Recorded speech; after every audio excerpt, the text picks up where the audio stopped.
Nelson Mandela started the creation of the most physically intimidating team in sports and the most feared team in rugby. I just finished watching the film Invictus 2009 and it's a powerful dramatization of how this took place. The main storyline is how Nelson Mandela used rugby as a political tool to unite post-Apartheid South Africa for national unity.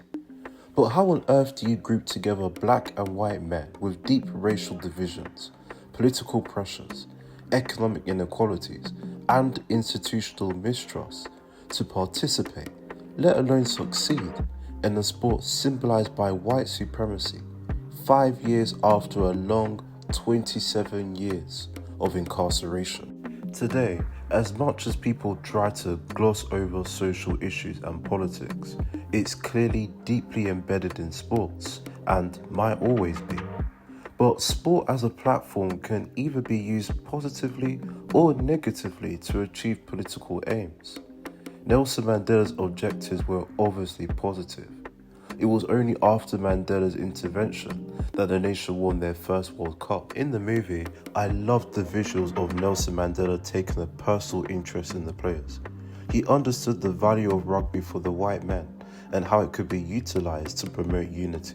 The film also visualised how Nelson Mandela faced pressures from his own supporters and how he managed black and white integration, even down to his own security team.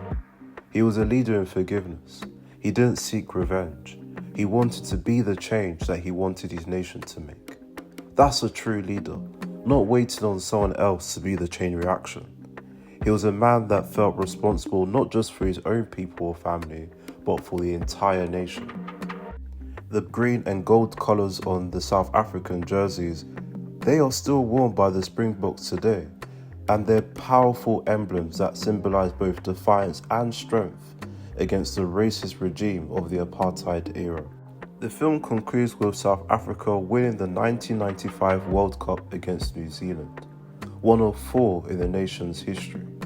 Nelson Mandela in the car, the streets filled with South Africans of all races celebrating together. The diverse representation in the rugby national team today, the talent and continued success of the Springboks are attributed to the leadership of Nelson Mandela.